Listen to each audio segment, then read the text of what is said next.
Baiklah, di sini saya akan menjelaskan proses penanganan tindak pidana korupsi.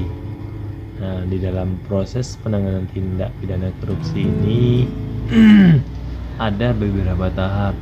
Yang pertama yaitu tahap pengaduan, di mana pengaduan ini ialah hak setiap orang yang berkepentingan untuk melaporkan seseorang yang telah melakukan tindak pidana korupsi yang merugikan dirinya. Adapun konteks pengaduan ini ialah delik aduan, di mana setiap pengaduan yang telah disampaikan kepada pihak kepolisian atau yang berwenang dapat ditarik kembali. Nah, yang kedua itu tahap penyelidikan. Penyelidikan ialah tindakan pendahuluan sebelum dilakukannya penyelidik. Apabila hasil penyelidikan menyatakan bahwa terdapat suatu perbuatan pidana yang ditemukan dan layak untuk dinaikkan ke tahap penyelidik, maka penyelidik akan membuat laporan hasil penyelidikan sebagai kelengkapan yang bersifat administratif untuk menjadi dasar dilakukannya penyelidik. Adapun proses penyelidikan itu tersendiri ialah yang pertama itu menerima pengaduan dari seseorang tentang adanya tindak pidana. Yang kedua, mencari keterangan ataupun barang bukti. Yang ketiga, menyuruh berhenti seorang yang dicurigai dan menanyakan serta memeriksa tanda pengenal diri seperti KTP dan lain sebagainya. Nah, yang ketiga yaitu tahap penyelidikan. Tahap penyelidikan sendiri ialah serangkaian tindakan penyidik dalam hal dan menurut cara yang diatur dalam undang-undang untuk mencari serta mengumpulkan bukti yang dengan bukti itu membuat terang tentang tindak pidana yang terjadi dan guna menemukan tersangka. Proses penyidikan ini adalah serangkaian kegiatan yang panjang, mulai dari mencari barang bukti, penindakan, penahanan, penyitaan, pemeriksaan, dan lain sebagainya. Nah, jadi apa sih bedanya antara penyelidikan dan penyidik? Nah, pada tindakan penyelidikan lebih ditekankan pada tindakan mencari dan menemukan suatu peristiwa yang dianggap atau diduga sebagai tindak pidana. Sedangkan pada penyidikan, titik berat penekanannya diletakkan pada tindakan mencari serta mengumpulkan barang bukti. Yang keempat, penuntutan. Penuntutan itu sendiri adalah tindakan penuntut umum untuk melimpahkan perkara pidana ke pengadilan negeri yang berwenang dalam hal dan menurut cara yang diatur dalam undang-undang ini dengan permintaan supaya diperiksa oleh hakim di sidang pengadilan. Selanjutnya tahap persidangan dan pembuktian.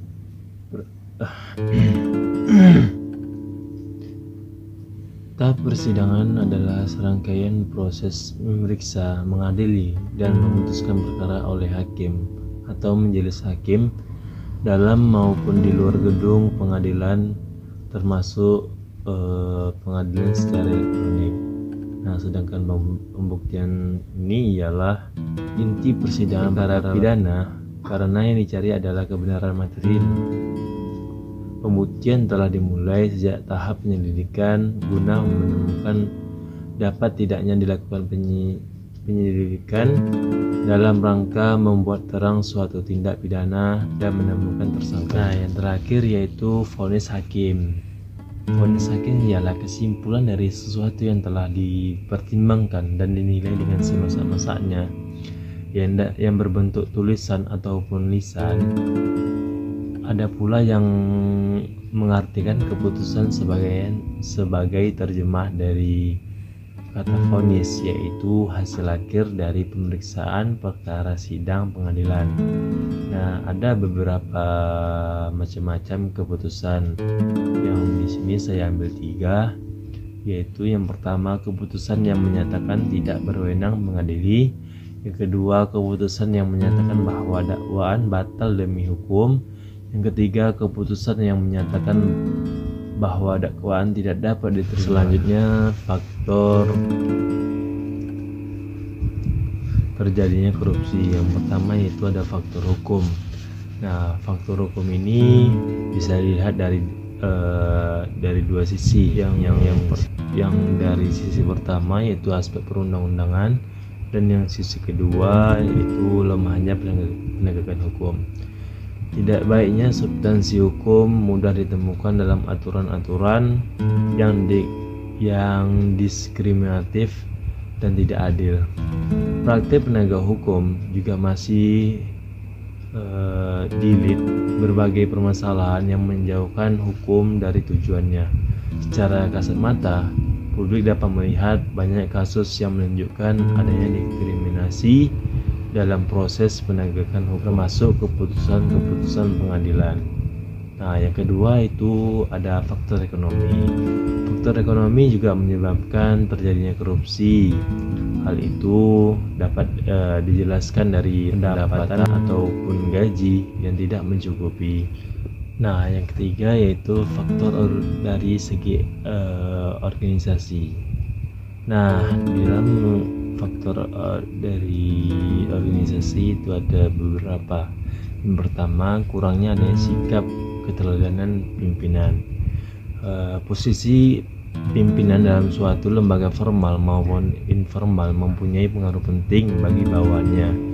Bila pemimpin tidak dapat memberikan keteladanan yang baik di hadapan bawahannya, misalkan berbuat korupsi, maka kemungkinan besar bawahannya akan mengambil kesempatan yang sama dengan atasannya.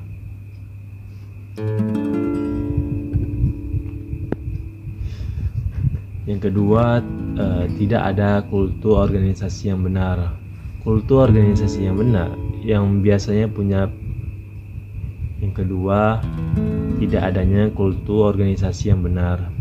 Kultur organisasi biasanya punya pengaruh kuat terhadap anggotanya. Apabila kultur organisasi tidak dikelola dengan baik, maka menimbulkan berbagai situasi yang tidak kondusif mewarnai kehidupan organisasi. Pada posisi demikian, perbuatan negatif seperti korupsi memiliki peluang untuk terjadi.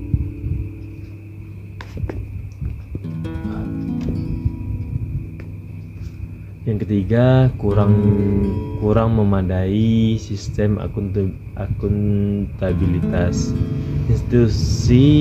Institusi pemerintahan umumnya pada satu sisi belum dirumuskan dengan jelas visi dan misi yang diembannya, dan belum dirumuskan tujuan dan sasaran yang harus dicapai dalam periode tertentu guna mencapai hal tersebut. Akibatnya, terhadap instansi pemerintah sulit dilakukan penilaian apakah instansi tersebut berhasil mencapai sasaran atau tidak.